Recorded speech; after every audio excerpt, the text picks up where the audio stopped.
shit.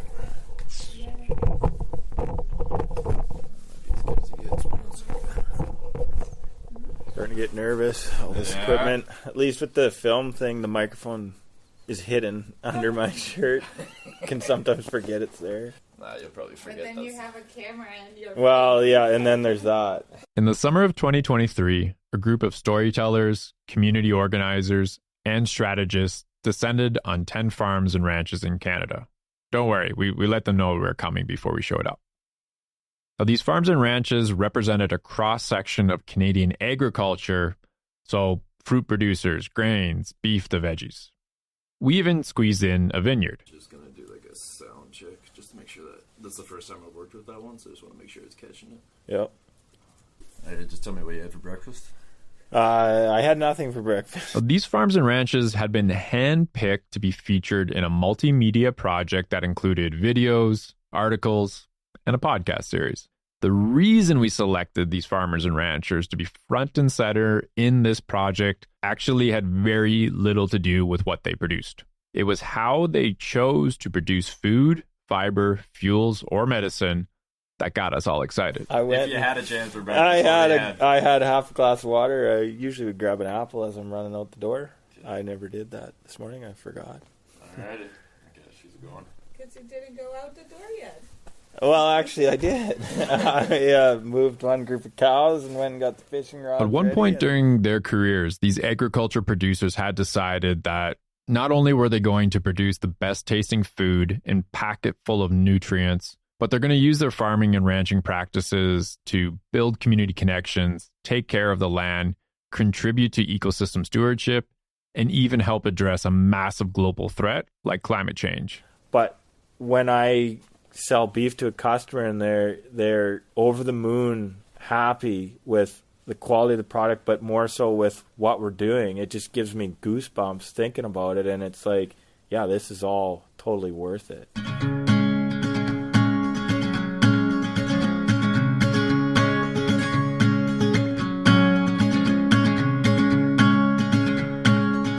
Rural Roots to Climate Solutions, in partnership with Regeneration Canada, presents Stories of Regeneration, a podcast series exploring why we, as a society, need to get behind a system of agriculture that is determined not only to leave the land and ecosystems better off than when we found them, but also keep farmers and ranchers farming and ranching. An agriculture system called regenerative agriculture. I'm your host, Derek Leahy.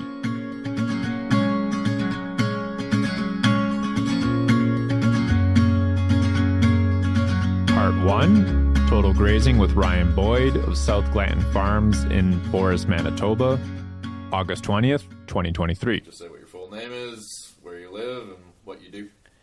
I'm Ryan Boyd. I live just north of Brandon near Forest, Manitoba. I farm here with my family. We raise beef cattle and grain crops. I was born and raised in agriculture, born on the farm here. We live where our house is. I'm just half a mile from the house I grew up in, the family farm. Grew up farming at my grandpa's side and my dad's side, and it was just something that I think I always knew I was going to farm. Wasn't sure what that might look like. Signed up for university. It was late August. I had to leave the combine to sign up for University 1, and I was kind of tossing the idea between engineering or agriculture, and crop must have been good enough that day because I signed up for the intro to ag, and yeah, the rest is history. And then obviously, like, the downside of a podcast is people can't really see where we are, so I was wondering if you could paint a bit of a picture of the land we're on right now. Sure, yeah. So we're kind of on the edge of the prairie pothole region. So north of us here, like, Ducks Unlimited loves the country a mile or two north of us because it's so many depressions full of water. The potholes are abundant. You move south of us, it's fairly flat. There is a bit of a roll to the land, so the water does drain. Like, we're only 10 miles north of the Assiniboine River, so there's significant creeks and whatnot that do run through. It's a decent soil. It's Newdale clay loam. It's fairly fertile.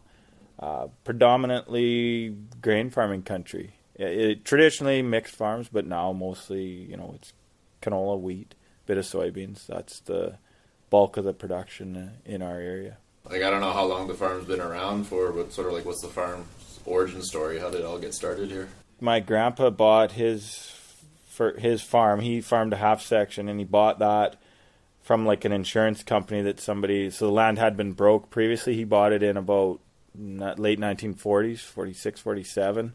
And the land had just been gone back to whatever grew, because whoever was farming it before couldn't make a go of it.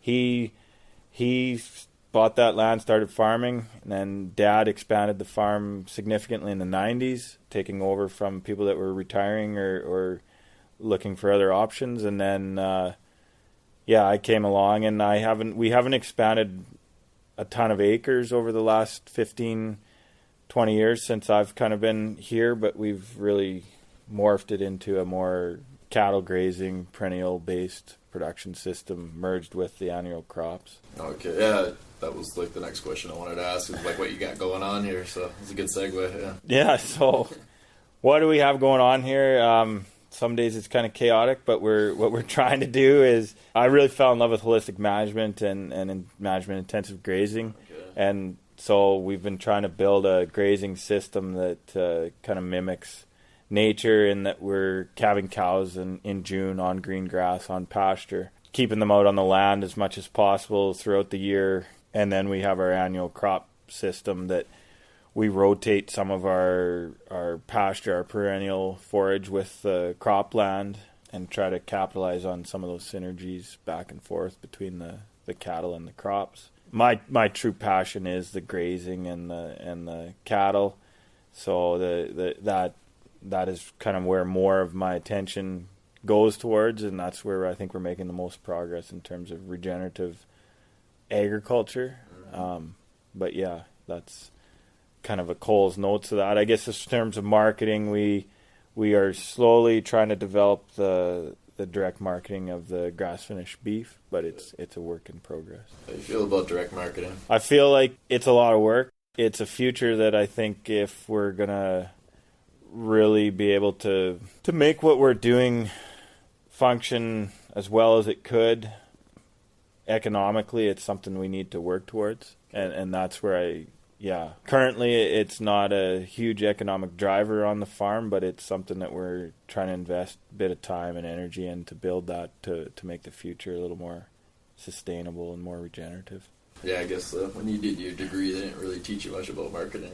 No, marketing would have been probably a much better option for looking back, but so it's a steep learning curve there on the direct marketing front, for sure. And the types of crops, obviously you guys have forage, but like what are like the annuals that you guys grow? Yep, for sure. So the annual crops that we're growing, we grow like the standard wheat, canola. We're growing soybeans, corn, peas, oats. We do grow a little bit of barley. What else? We've grown lots of different crops, and winter wheat, I guess we really like the winter cereals, planting those in the fall. Sometimes we struggle with the cover crops getting significant growth, but I figure like the easiest option for cover crop here is like a winter cereal. Over winters, goes in the spring. So fall rye and winter wheat, we like that. One of our the winter wheat and vetch, we grow hairy vetch with winter wheat. The hairy vetch for seed production, because a lot of people like to grow that in their cover crop mixes, ourselves included. It makes excellent cattle feed, fixes nitrogen. So, you sell the seed by the pound, not the bushel. So there's much more an economic incentive to do that, and that's like the intercropping to me is a easy intro to regen ag on the annual crop side. So we're trying to do as much of that winter wheat vetch as we can, and developing more market for the vetch. One quick follow-up question on the cows. So you got it was like 300-400 head? Yeah, sorry. So it's all good. We run. This year we calved about just shy of 400 cows. So those cows, their calves are all on the farm, and then we carry those calves over because they're calving in June. We background them throughout the winter and then grass them again in the next summer as a yearling. There's roughly 400 cows, but that really goes up and down a lot too. Like in 2 years ago when it was really a drought, feed supplies were short, numbers were going down, but typically we're moving up and down and trying to work with the cattle cycle a little bit as well. If the prices are lower, we're trying to build numbers to hopefully capitalize on an upswing in the cattle cycle and vice versa. So. Oh, smart. Okay. And then, so the ones that you direct market, those are all grass finished? Yeah, so we grass finish the direct marketing bit. Like in full disclosure, like we do not direct market everything we sell. That is like a very large long-term goal to do that. So we're maybe direct marketing 10-15% at this time. And so those are all grass finished. We're butchering seasonally. Most of the animals we're butchering, they're a 2-year-old heifer that the heifers breed as yearlings. What doesn't become pregnant, we keep over and then grass them for a second summer, and they become fat on the grass as a 2-year-old. And then that's what we're harvesting for our grass-fed beef. Like, I hate asking people this question because it's kind of been a crap year for everybody, but what have been some of the challenges of the growing season this year? We usually plan to be out grazing on the pasture, stockpiled forage by at least the 1st of April. Well, I have a picture, like the 1st of April, put the cows where they're supposed to be grazing, and there was literally like 2 feet of snow on the pasture. It didn't warm up very quick, so it was a late spring on that front. And then when it finally did warm up, like June was almost record temperatures as far as heat goes. So when it started, everything grew nicely, and we did have the snow cover for moisture, so that was good. And we're sitting here below average moisture for the season, which is still, we've had 7 inches of rain, and it's been very timely. So I'm not complaining about our season thus far. It hasn't been that bad so we just took a drive out near Meadow Lake, Saskatchewan to visit some family on a camping trip, and I really wouldn't trade what we have in this local area and are on our farm for anywhere that I saw between here and there.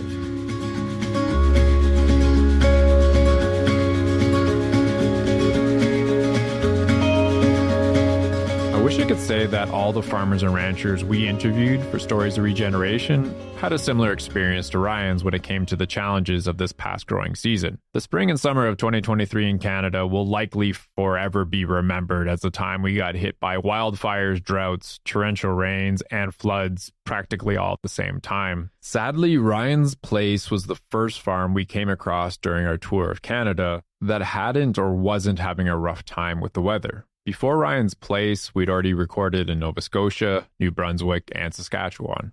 Ryan just used a bunch of terminology like cover cropping, intercropping, holistic management that might be unfamiliar territory for some of you listening right now, especially those new listeners who have just joined us with the Stories of Regeneration series.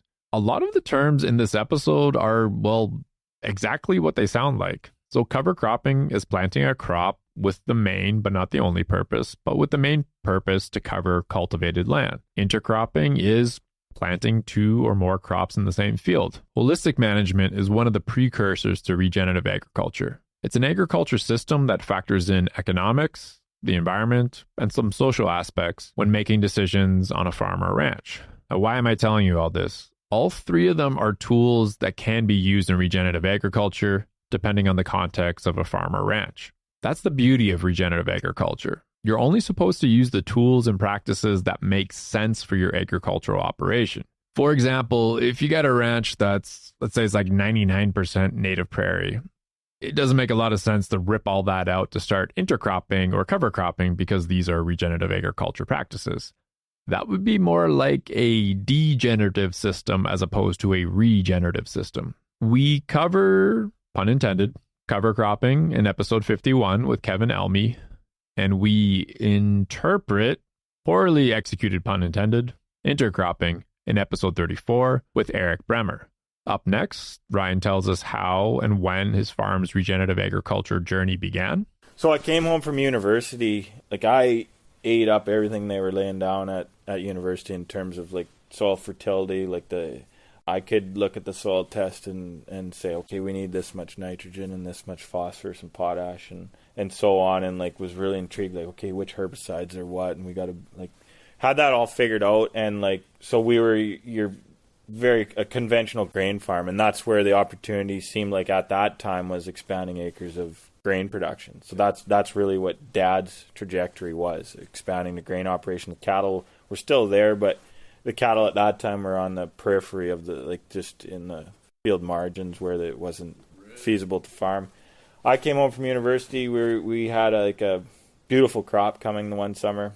Extreme weather, that like large storm comes through, was pretty hard on the crops. Market was very depressed at that time, like the commodity market. It wasn't like it was today, where we sold wheat that fall. I think it was like less than $5 a bushel, $4 a bushel for wheat.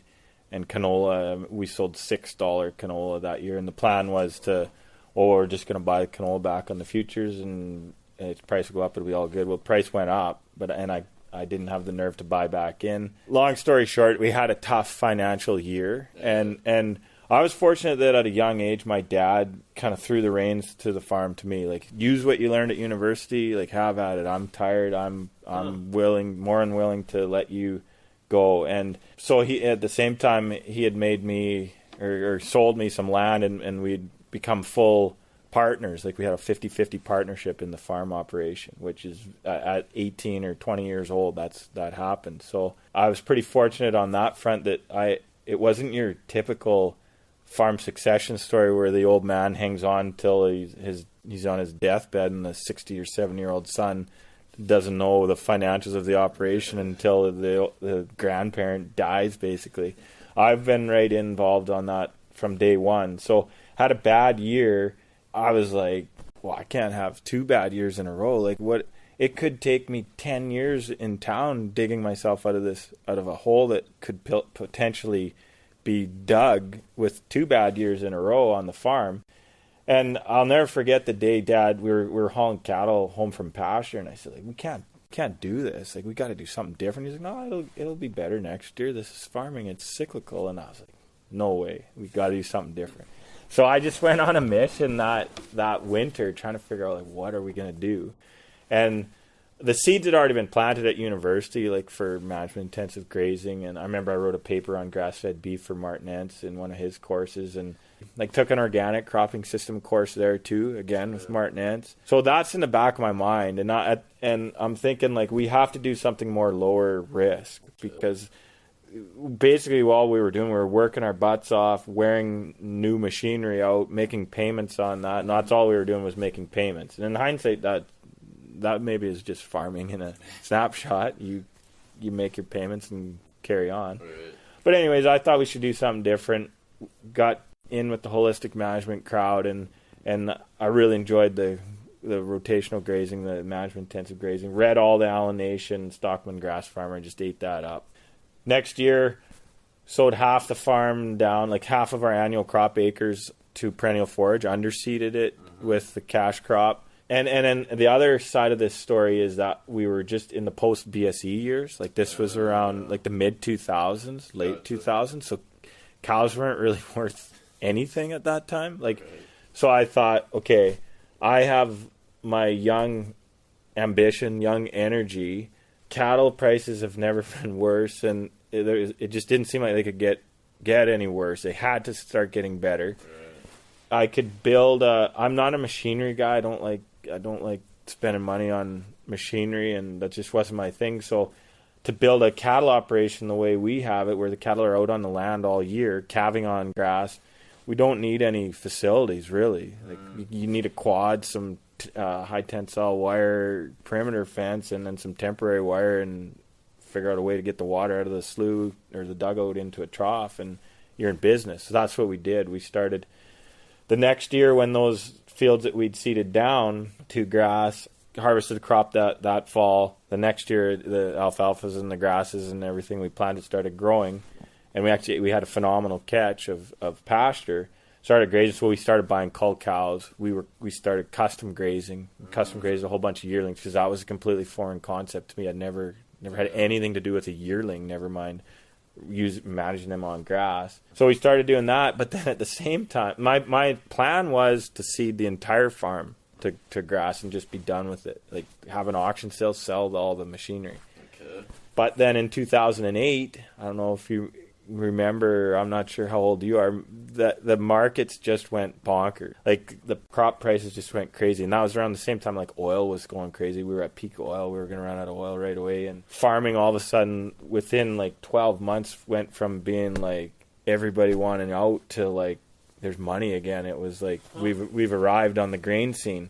And so I quickly realized that I wasn't going to make a lot of money cattle farming. It was going to take a while to get this figured out.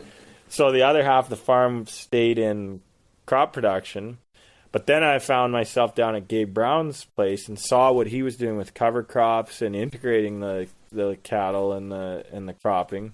I'm like, okay, well, we could make this work there. So then we went down to, we got a no-till disc drill, we got a stripper header, started planting season-long cover crops and just basically doing like the textbook regen ag stuff, as trying as much intercropping and just everything. We were doing it.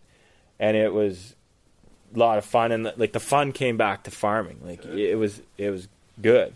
So we've been at that for 10 years now, doing the cover crops, doing the season-long cocktail mixes, grazing them, doing our rotational grazing thing, moving cattle every day. If not, it was usually once a day. That's about as much as we did. And then cattle prices, we had a few good years there. Whatever year that was, 2015 maybe. I can't remember the exact year. They had a year or two that was good there. We sold some cows, made some money, and then quickly it went back to it was tight again. And then, but in the meantime, grain farming was pretty consistent. Like there was money in it, so we were never quite able to get off the grain train because we needed it for the financial aspect. And then I was starting to get frustrated because I just kept thinking like, okay, we've been doing these cover crops, we've been doing the cattle, have been on the cropland, and like weeds were a major issue. Like I'd plant the season-long cover crop cocktail, 60% of the field would be amazing, the other half or third of it would be overtaken by weeds. And then I found like the next year I was fighting. I was still having to use a ton of herbicides, more herbicides than I wanted to use. And it was like I'd take a step forward and, it was slow progress. It was frustrating at times. And then, so I was starting to burn out too. And it was like, okay, something's got to give here. Like I feel very frustrated. Like I was starting to have environmental guilt like crazy over all these pesticides, like glyphosate that we use in our no-till system. It was like, okay, I got to figure the cattle thing out. We're going all in on that. So we seeded another round of annual crop down to pasture. And then the opportunity for the Nuffield scholarship came up. And it was like, I have to give a shout out to Blake Vince and a couple of the other past scholars locally that kind of gave me the poke, like, hey, you should think about this. And I really needed a break from the farm. I was starting to burn out. I was looking for answers, and so the Nuffield opportunity came up to travel the world, visit with some more experienced grazers, some people that have been making this work at scale with the cattle and on better quality land that typically was grain farms. So away I went. I spent a better part of 4 months, over 2 years, traveling the world, talking with different farmers, just thinking and reflecting on what we were doing at home. Came home and had some new ideas and just totally reinvigorated what we were doing on the farm. And that's where we've ended up. I'm still never been more convinced that the intensive grazing is what we want to be doing here. That is our niche. That's our future. Ryan just mentioned a few rock stars right there in what I'm going to call the taking care of the land through agriculture practices movement. Alan Nation. Alan Nation wrote several books on pasture management with livestock and was the editor of the Stockman Grass Farmer for a good 40 years. Martin Entz is a professor of cropping systems and natural systems agriculture at the University of Manitoba. And Gabe Brown, who doesn't know Gabe Brown? Gabe Brown is a very well-known regenerative agriculture producer from North Dakota. If you've seen the documentary Kiss the Ground, or if you've seen the sequel Common Ground, which just came out in the fall of 2023, I believe. If you've seen either one of these documentaries, you know who Gabe Brown is. And last but not least, Blake Vince. Blake Vince is actually a producer we're going to hear from a little bit later on in the series. He's a grain farmer near Chatham, Ontario. Ryan mentioned his Nuffield scholarship was fairly integral in his regenerative journey. Nuffield Canada provides Canadians who have a strong passion for agriculture with scholarships to travel the world and study different types of agriculture in different places. I've met a few Nuffield scholars in my travels, and all of them had good things to say about the program. Now, one big reason we traveled out to Forest, Manitoba to sit down and have a chat with Ryan was to learn about a type of grazing system that actually just boggled my mind when I first heard about it. It was something called total grazing.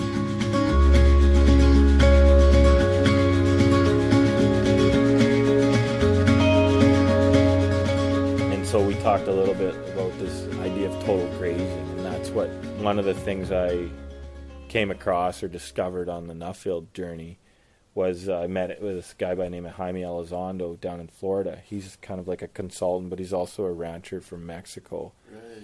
And we started to follow what he was teaching in that ultra high stock density grazing. So we went to moving like up to 4 times per day. His whole idea behind the total grazing is a kind of a real paradigm shift. And this is something like if you take anything from this conversation, it's like this new paradigm in grazing that is photosynthetic based recovery, plant regrowth or recovery we'll call it, post grazing versus root reserve based recovery. So the traditional mindset in grazing is you should never take more than a third of the leaf area off the plant, because when you take more than a third of that, the roots shut down and they stop growing, and it takes several days or weeks even to start growing again. So that would be a big no-no. You don't want to do that. So you graze less than a third off the top, and the plant just keeps growing and growing, stays green. But what Jaime is saying, and he learned from Johann Zietzman, is that no, we need to have an extremely long recovery period. Let those forage plants go through their life cycle and really fill their root reserves with all the energy that they need to regrow. And then when we come in and graze, we graze at a super high density.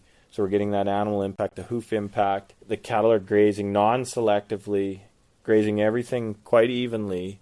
And instead of worrying about just taking a third of the plant, have a high utilization, like in cases up to utilize 80% of that as available feed. And then what they don't eat, they're trampling and turning that into the litter. And then follow that with an extremely long recovery period. So like we're talking up to a year, in cases even longer, depending on the brittleness or how dry or how much moisture you get, and also ultimately what you're trying to achieve. Total grazing boggled my mind for 2 reasons. One, during my university years, and this is like 20 years ago, but during my university years, I studied mainly European history.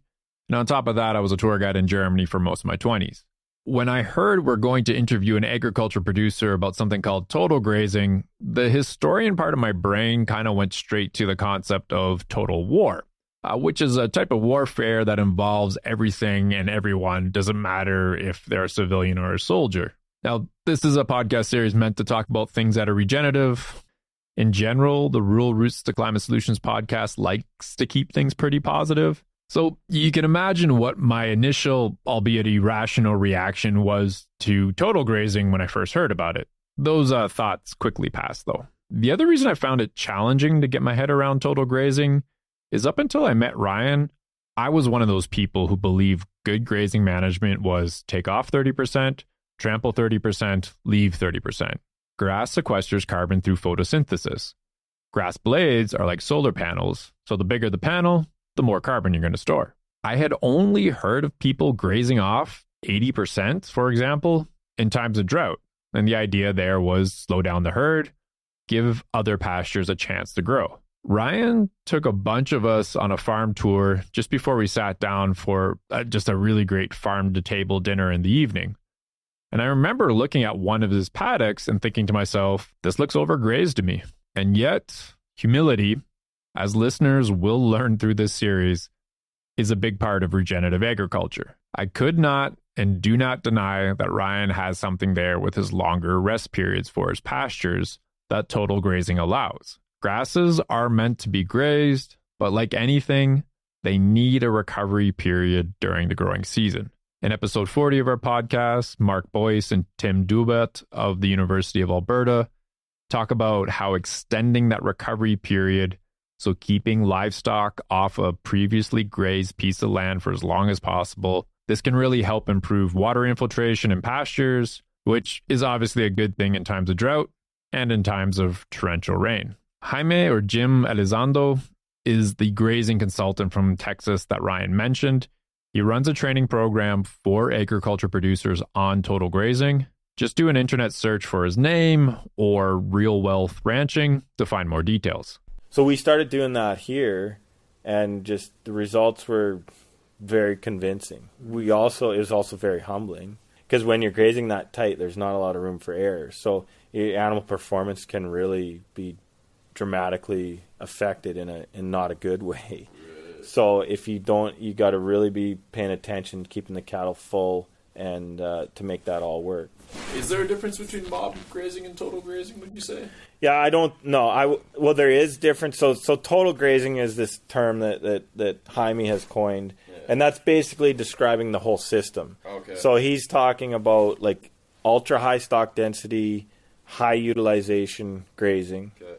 And when I say ultra high stock density, I'm talking about like, say, more than 500 pounds of beef of live weight per acre during the act of grazing. Because when you get the density up that high, the animals behave differently. It's a completely different thing that goes on. And then it's also referring to having adapted genetics, having animals that are, a smaller frame, easier fleshing, high capacity, and just better able to excel in this scenario. And then it's also talking about effective or strategic supplementation, because obviously our land that has early on in its regenerative or regeneration, let's say, is not as productive. It's not as the high quality of feed as we need. And at certain times of the year, things dry out and we might get low protein. So he suggests that we need to be stepping in at appropriate times with protein supplementation on the pasture to really maximize the utility of the grass and maintain a moderate, like a acceptable level of performance as we transition and improve the land and to as things are kind of getting up and running. The supplementation it's not a forever thing. It's something that hopefully we'll do less and less of over time as things improve. So there's kind of those three angles: the high density grazing, the genetics, and the supplementation. So the difference between mob grazing and total grazing: mob grazing is just simply the act of having livestock in a tight bunch at a high density. May or may not mean high utilization, and it may or may not mean all of those other things are happening at the same time. And the supplementation, that's like feeding like alfalfa bales and stuff like that? Yeah, so in our case, like it could be whatever's regionally available and cost effective. So in our case, we've found that the alfalfa, like a high quality alfalfa, is typically the best option. So we'll go out in the fall time when those pastures are the protein is dropping, and early on in the spring when we're out on stockpiled forage that it's not that lush green grass, we'll go and give a set amount of like alfalfa so that each animal has adequate to balance their needs. And then when you're setting up your paddock for the day, like how do you know when you're looking at it, like, okay, this amount's enough for one day? Like it's always sort of driven me nuts, like how guys like you could do it. Because I learned like the land EKG technique where you gotta like cut it, weigh it, and then multiply and do all this math that I can barely do. But I feel like a guy like you just look at it and I don't know. I don't know. How do you do that? How do you do it? Well, it's like I would call it like the grazer's eye. It's experience. It's trial and error. So like it's been 20 years of doing it, saying like there's 100 cows in this group. The forage here, I can tell by looking at it and estimate how many animal units per acre that of production that is, and then decide like, okay, is this a piece of land that I want to use? Like I want a extremely high utilization, or is it a piece of land that it needs more work, so we want more litter, so we're using less? So on a new paddock, what we'll do is I'll probably give them more than I think they need. And then when we come back to make the next move, whether that, like, so today, if we're going to make 4 moves today, I would give them a little bit more than I think they need for a quarter of the day. And then when I come back, gauge how much they've ate. Okay, where is it in the, have they ate more than I would like to see them eat? Is their gut feel still satisfactory, or are they hungry? And then adjust the next move accordingly. And usually, like, the paddocks are uniform enough that once after a day or two of that, it's dialed in to the point where I can say, yeah, they need 2 acres a day. So if we're moving 4 times a day, they get a half acre 4 times. Or if we're just moving once a day, I just give them the 2 acres. And then we have all the farm fenced in a manner that it's quite, we're trying to simplify that procedure so that I can say to, if I've got a hired help, somebody else is doing it other than me, once I've got it figured, okay, they need about that 2 acres. Our paddocks are spaced out, so there's, around the perimeter, there's 2-strand high tensile electric. And then interior fences are single-strand high tensile that are spaced out about 100 meters wide. And each fence post on that single-strand cross fence is spaced out so that one post width, like from one post to the other, and then the 100 meters wide is a half an acre. So I can say to Cade, the young fellow that's working for us, I say, okay, those cows need 4 posts today, and we're going to move them twice. So you give them, go and set up, give them 2 posts when you're there, set the other wire up 2 posts down, and then set the third fence up another 2 posts down, and at some point later in the day, we'll roll the second fence up. They've got their 2 acres. But it's an art. It's something that it could go very wrong if you weren't paying close enough attention. So we're looking at the manure, we're looking at the grass, we're looking at the manure, we're looking at the cattle, how content they are, how happy they are, how they're, like, we're looking at that left side, what's their gut feel, the rumen feel. Like, you, ideally, by the end of the day, they want to be just completely stuffed. So as the day progresses, like if we're trying to move them 4 times a day, we want them to go in and graze, eat everything down, and then relax for a little bit, ruminate. And then when it's time for the next move, I wouldn't say they're hungry, but they're interested in moving again. So what that does is it keeps them out on the pasture all day instead of just going and hanging out in the shade in the bush somewhere or at the water trough. Ideally, when they come back to move them for the next move of the day, or in cases we haven't got them going this year, but we'll use like an electronic fence lifter. Heard about that, yeah. Yeah, so when the fence lifter's going to go up or when we're going to roll the reel up, they need to be there, not going crazy, running around like they're looking for feed, but ready to walk into the next piece of grass we're giving them and calmly start eating and do the same thing all over again. And that makes it just a uniform covering of manure across the whole paddock if you get this right. And then after the last move of the day, like if I go out at dusk, those cows should be just jam-packed and right full and ready to lay down and ruminate all night. And then the same thing in the morning when I get out there first at the crack of dawn or whatever to do the first move, they should be just starting to get up and they're ready for their next move. On my Nuffield travels, I didn't get to I got to South America, to Brazil, but I didn't get to Argentina. But I was connected with this fellow by the name of Pablo Echeverry, who's invented this automatic wire lifter. We use poly wire to strip graze down these paddocks. So instead of rolling it up manually, this lifter thing, you put it in the middle of the paddock, like string the high tensile across between the 100 meters wide, put the lifter in the middle, and then you can program the time you want it to go up. And all the cattle are trained to walk under the fence. That's how we move from one paddock to another. So that thing, if you go out in the morning, we'd set up, we'd give the cows a break, run 3 more wires, if we're doing a 4-day move, run 3 more wires, and under the next 3 cross fences, a temporary cross fence, we'd set one of these electronic lifters up. Set the time, so we'd probably be out there at 8 to do the first move manually, then set the timers for 10, 2, and say 6 or something like that. Good. And then at that specific time, the wire goes up, cows see it, they just walk under, do their thing, grazing. A couple hours later, the next one goes up, they do it again. It really reduces the labor, like, because you'd think, like, how are you going to get out back and forth? You'd be just driving the quad back and forth to pasture all day if you're going to move them several times a day. It's not really practical in our case. But these lifters do come in very handy. But we've found like they work quite well this time of the year. But as the days get shorter and especially colder, the batteries were giving us a bit of grief. And certainly when it's like 20 below or like in the really late fall, we were struggling to keep them working, just the cold weather, and the plastic didn't like cold. But they've made lots of improvements to them, and they're an interesting thing for sure.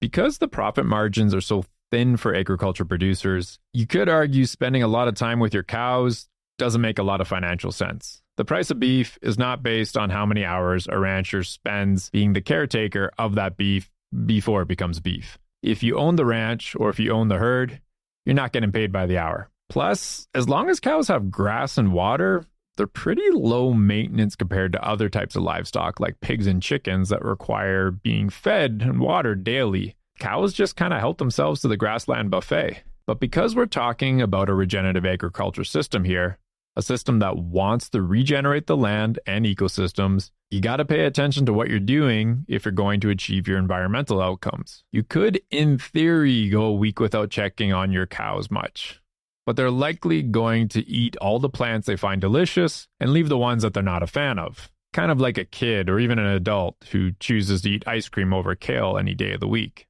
But Ryan is out there every day, sometimes multiple times a day, making sure the cows are grazing the pasture evenly, and in turn, the cows get a diverse diet, and his pastures can remain diverse because no one plant has the advantage of not being grazed or trampled. The playing field has been leveled, literally. There is a principle of animal welfare that goes along with farming or ranching regeneratively. Whether or not you agree or disagree with eating animals, we can all probably agree those animals should be given the best lives possible. As you heard, Ryan is carefully watching to make sure his cows aren't stressed and that they're pleasantly full from grazing on that diverse buffet his pastures provide. Multiple moves a day is pretty time consuming, and time is a resource that agricultural producers don't have a lot of. Fortunately, Ryan's found a neat little hack with that electronic fence lifter. So total grazing can help Ryan hit those environmental outcomes that are unique to the context of Ryan's farm. But there are also additional benefits for his farm.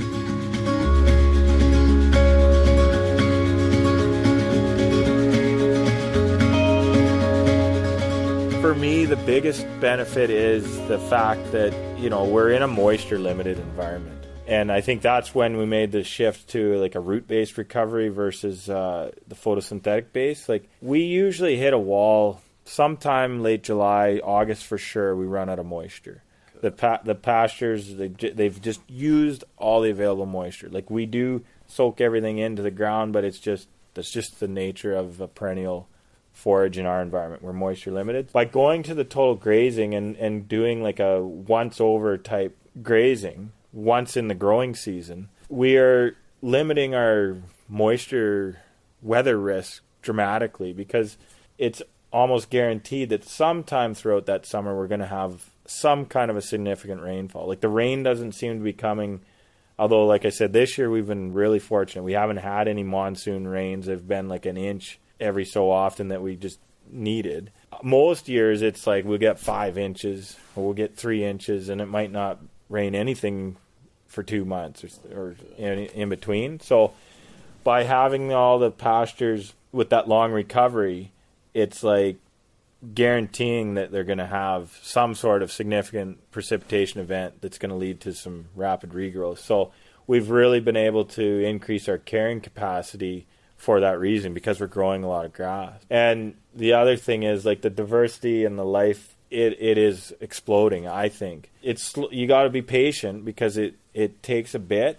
But once you reach like 11 months or, say we graze a pasture yesterday, in the springtime it's growing okay, like decent. But if you can hold off to like that, to give it 11 months or 12 or even you get out 13 months, so it's had more than a growing season, it's like it hits a point where it just blows up. And that's really what sold me on the whole system. It's the drought proofing, the risk management of that, and then it is, in my mind, it's the most effective way to manage for landscape benefit in our local environment. And you were saying, so you've noticed like a diversity of plants, or a new diversity of plants, I guess, since you started doing this? Totally, yeah. Like when we're out in, so that's the challenge with these, the old holistic boys would always say, if you manage for what you want, and like I want the old, I have this image in my mind of the old native prairie that was here 200 years ago. Like they say this warm season grasses were tall enough that you could tie them around the saddle of the horse. Like the horse would get lost in the prairie. So I figure we need that long recovery period, and hopefully those native plants will have opportunity to reestablish. So if you get in there and start digging underneath the plants that are growing in our pastures, there's all kinds of little seedlings that are starting to grow. By grazing intensively, we're giving every plant an equal opportunity to regrow, and the new seedlings opportunity to grow in those spaces in between the existing plants. So yeah, the diversity has exploded. Like the wildlife loves it. In my mind, you can look at some of the local conservation pieces of land that people have, say, left in their will to the conservation, to whoever it might be. I'm not going to not say any names, but and it's a wildlife or conservation place. So there's no grazing, no farming. It's just let wild. And while hunting season's a big deal, people like to hunt deer in this part of the world. It's not prime hunting on that conservation piece. It's prime hunting on our farm, where there's varying degrees of lush grass, and the land benefits tremendously from that impact, from that energy, from that reinoculation of life, from the manure and microbes that are falling the cattle, falling out the back of the cattle. So yeah, it's neat to see. No, that's like one of the questions I wanted to ask, is sort of how your grazing system mimics those grazing systems from 200 or 300 years ago when we had a ton of bison out here. I realize you weren't around during that time, but if you were to guess. Well, and I guess that's exactly what we're trying to do, is like a big herd of cattle. It used to be bison or whatever type of ruminant, and they were kept in tighter bunches at times by the predators. Although reading Fred Provenza's nourishment book, like it seems to, in the way he describes it, there's maybe evidence that they did split up into smaller family groups for the grazing season. So I don't know what it looked like 200 years ago, and I haven't studied history or read the recordings enough. But in my mind, that's what we were trying to set up, is how I envisioned what it might have been. These animals moving around, graze something, spread their manure, and then move on. And obviously, the cattle or the bison wouldn't stay here for the winter, and our cattle do. And to me, that's the biggest challenge we face, is how to deal with them in the winter and provide for them in the winter time, because we do get some serious winter here with snow and cold. I also asked Ryan if he had noticed a difference in the eating experience since he switched to total grazing. We should qualify, like the animals, like when they're in the fattening stage, they are. Like we're not leaning on them that heavy. Like we wouldn't be moving cattle that we are going to butcher 4 times a day. Like, okay. So right now they're still consuming. So the cattle that we're fattening are on the result of the total grazing. So they're on some of our best pastures. They're on the previous year's total grazed pasture to add fat, because those are the most lush and diverse and highest quality.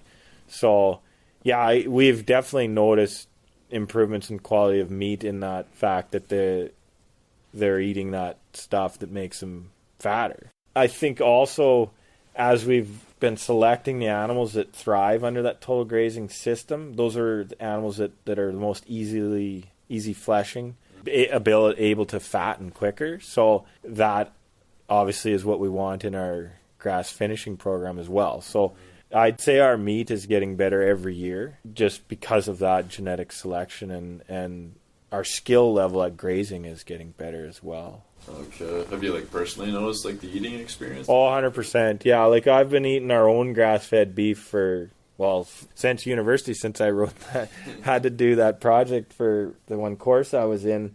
I've been convinced of the health benefits of that since for 20 years. And yeah, I'll be the first to admit it was hit and miss the early years. And that's why we took so long to take the leap of faith to get into the direct marketing to sell it, because it was like I'm a perfectionist. I want to make sure every animal that we sell is a quality eating experience.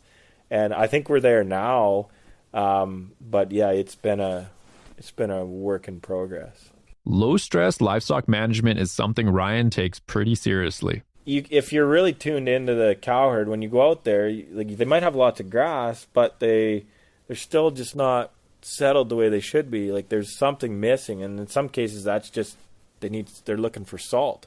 Because we are controlling their movement to a large extent, limiting their ability to go free range. Like when the bison were roaming the prairie, they had a salt lick or a hole in the ground where the dirt had some minerals that they needed, and they knew that, and they could go there when they wanted, get their minerals. So that sometimes is part of it. Noticing those slight things and trying to figure out what that is and correcting that. Anything else with the program? As far as low stress, like you gotta, like I alluded to before, winter is a real thing here on the prairies. Like we really, like the calves especially, like the cows, they can handle a lot more environment, like cold and that sort of thing than you might think. Like we've selected them to have heavy, thick hair coats, and so they can handle it in the field. But those little calves, we can't expect them to go out and hustle digging through a foot or two of snow to graze. So we do keep them closer to the yard and feed them accordingly to make sure they're happy and healthy during those tougher winter months. Part of low-stress livestock management is making sure you've got the right cattle genetics for total grazing or grass-finished beef. That's a big deal for this operation. We haven't bought a bull for, I don't know, several years now. I've bought a handful of like yearling bulls or calves that because I thought we needed just some terminal sires to put in after our main breeding season to make like cattle that we're going to sell, bit more suited for the traditional market. But the cow herd and like our grass finishing animals are all coming from genetics that we have kind of let nature decide who is going to be the best suited for this environment. Mm-hmm. So where our genetics are coming from, we have a short breeding season. We have done for a long time, so 45 days breeding season. So that our main selection pressure is fertility. So we want the cows that breed up in the first cycle that are fertile. So, and that indicates that they're adapted to this system, that they can make use of the forage better than any other animals, or more so than the other animals. And then the bulls we're using are out of these cows that calved up in the first cycle, cows that are phenotypically good, like they're structurally sound. And then we'll put in so it's yearling bulls that we're doing most of the breeding with.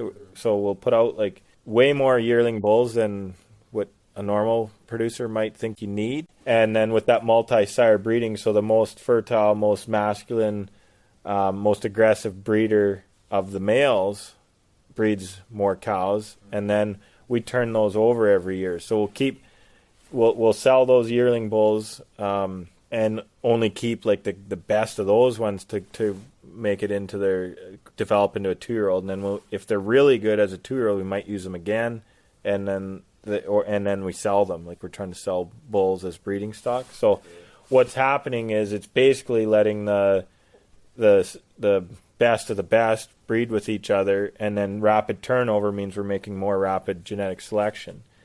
And then further to the actual genetic selection is the epigenetic factor. Like I think that we grossly underestimate the impact that has on our cattle. Like when we used to buy our bulls in, it was a terrible fallout rate. Like they weren't adapted to our system. They couldn't hack it. They didn't get the cows bred. It wasn't a good thing to do. And cows are no different. When we first started building the cow herd, we were just buying auction mark cows, like cheap cows. We were trying to do this as low cost as possible and trying to go that route. So you'd buy cows that you thought were the right kind, like the good depth of rib, like they appeared to be easy fleshing. You put them into this like a total grazing type system, and they don't like it. They don't breed back. They are not staying in good flesh. But then you'd find after a year or two, they do adapt. So it takes them a couple of years to adapt. And certainly their offspring, the cattle that are born on this farm are always healthier, better adapted for that. And I think that's a lot of that is epigenetics. Like when they're in utero, they're learning, like they're getting signals from the compounds in the grass affecting which genes are switched on and off. And that plays a huge role. And there's so much diversity within each breed, I think. So specific breeds, I haven't like gone crazy. Like, okay, I need this special breed that I've scoured the planet to find and use. So it's a predominantly Black Angus cow herd. I figure, well, we picked kind of bloodlines that I thought were the right type. They were small frame, easy fleshing, and they were more line bred than what you might normally see in the mainstream purebred breeders that we have locally. So we tried to use that to start with, and then we've been just keeping our own animals for several years, and you'd have a hard time switching me for that.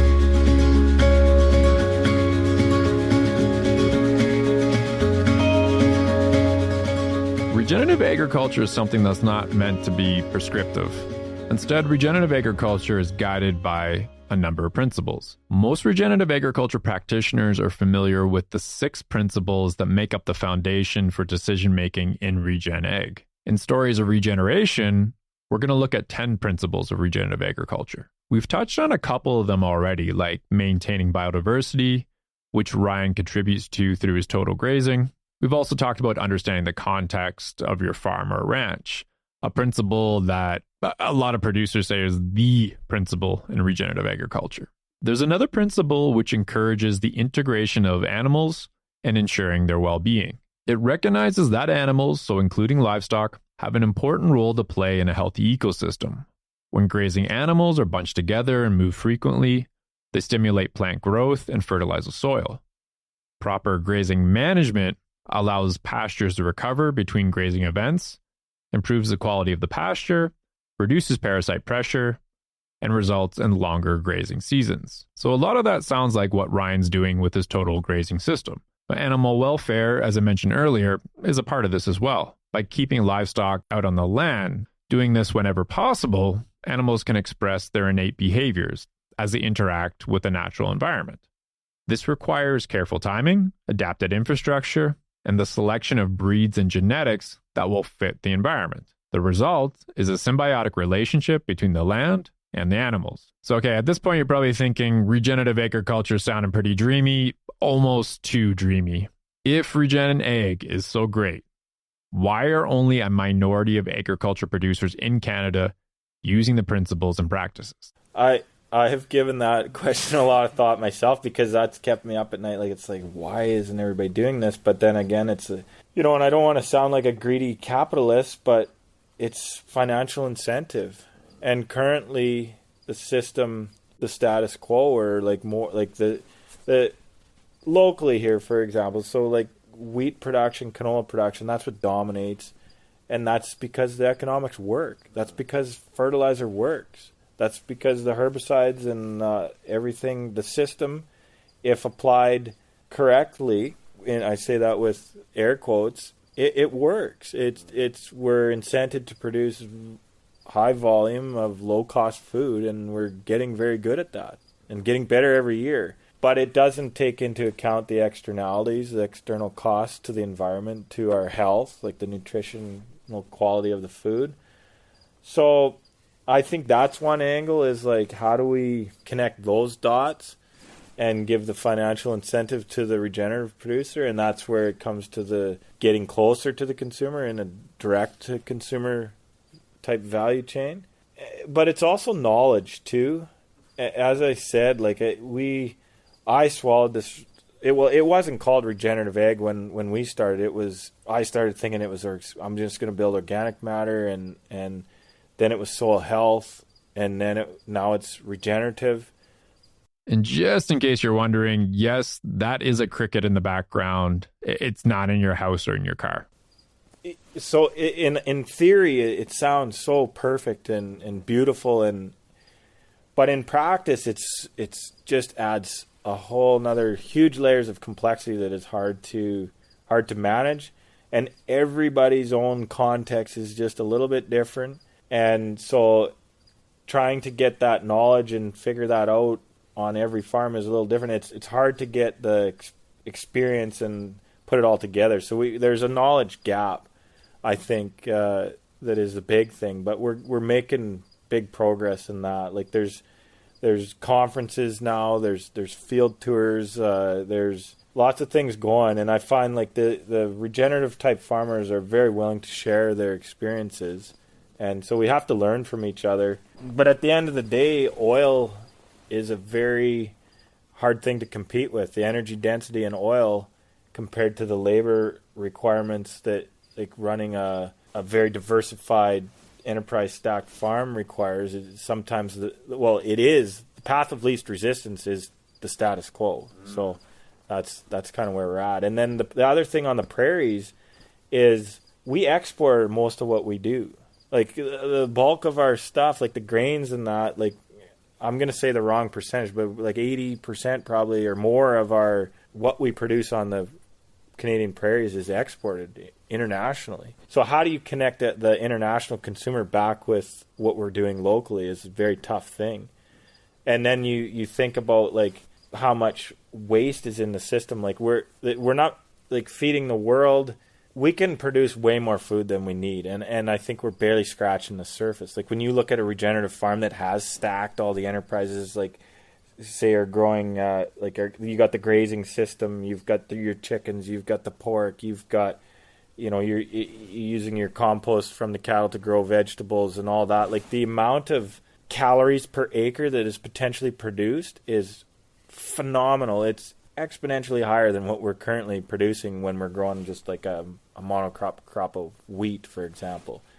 So it's a logistical thing too. Like how do we get the people back on the land or the food production closer to the people? And yeah, I don't know. It's a huge question. I don't have the answer in it, but I feel like what we're doing here right now today is moving the needle, and more of that will help. But at the end of the day, it's economics will have to drive it, I think.